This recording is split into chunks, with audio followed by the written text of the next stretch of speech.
Bismillahirrahmanirrahim. Allahumma shalli ala sayyidina Muhammadin wa ala alihi wa sahbihi ajma'in. Amma ba'du. Saudara-saudara yang dirahmati Allah Subhanahu wa taala, di dalam hadisnya Rasulullah sallallahu alaihi wasallam bersabda, "Iyyakum wal hasada fa innal hasada ya'kulul hasanat kama ta'kulun narul khatab." Rawahu Abu Dawud.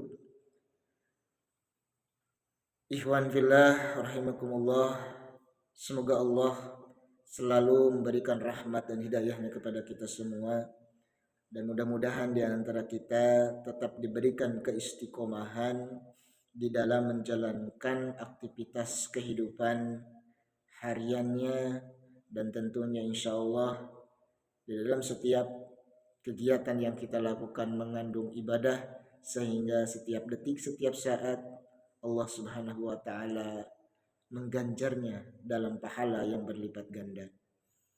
Saudara-saudara yang dirahmati Allah Subhanahu wa taala, salah satu peringatan, ancaman yang diberikan oleh Allah melalui Rasulnya, yaitu bagaimana kita untuk bisa sekemampuan kita iyyakum wal hasada, menjauhi yang namanya sifat hasad, iri dengki, SMS, senang melihat orang susah dan susah melihat orang senang.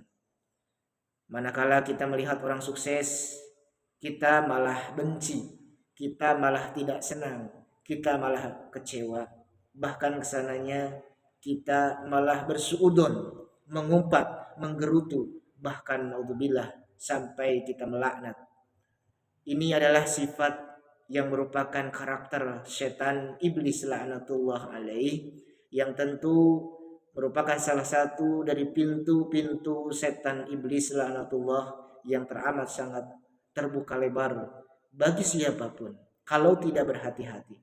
Kenapa demikian? Karena sifat hasad merupakan penyakit, merupakan perusak, di mana di hadis berikutnya Allah Rasulullah melanjutkan, fa innal hasada ya'kulul hasanat kama ta'kulun narul khatab. Karena sifat hasad ini, sifat dengki ini, sifat hasud ini merupakan perusak, penghabis, pemakan kebaikan, sebagaimana api yang membakar kayu bakar. Kita tahu manakala api membakar kayu bakar, maka lama-kelamaan kayu bakar ini akan habis, terkikis, bahkan menjadi debu, kemudian hilang, lenyap, tak bersisa manakala ada angin yang menerpa ataupun ada air bah yang menerjang.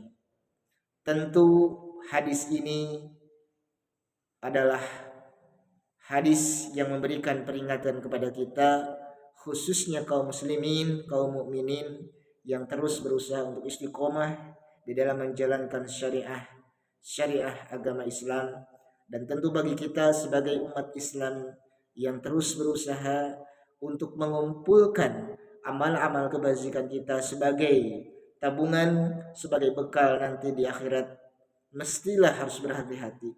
Karena kenapa? Karena jika kita beramal kebaikan serajin apapun, sebaik apapun, seikhlas apapun, manakala ada sifat hasud, dengki, iri di dalam diri kita, di dalam jiwa kita, di dalam pikiran kita, di dalam lintasan berbagai macam keyakinan yang kita yakini di dalam diri, maka berhati-hatilah. Mari kita buang sejauh mungkin, kita jauhkan sifat hasad, meskipun mungkin tidak mudah bagi sebagian orang, tapi tentu berlatih untuk menghilangkan hasud, menghilangkan iri dengki, terkhusus kepada sesama, ini mesti diasah, mesti dilatih.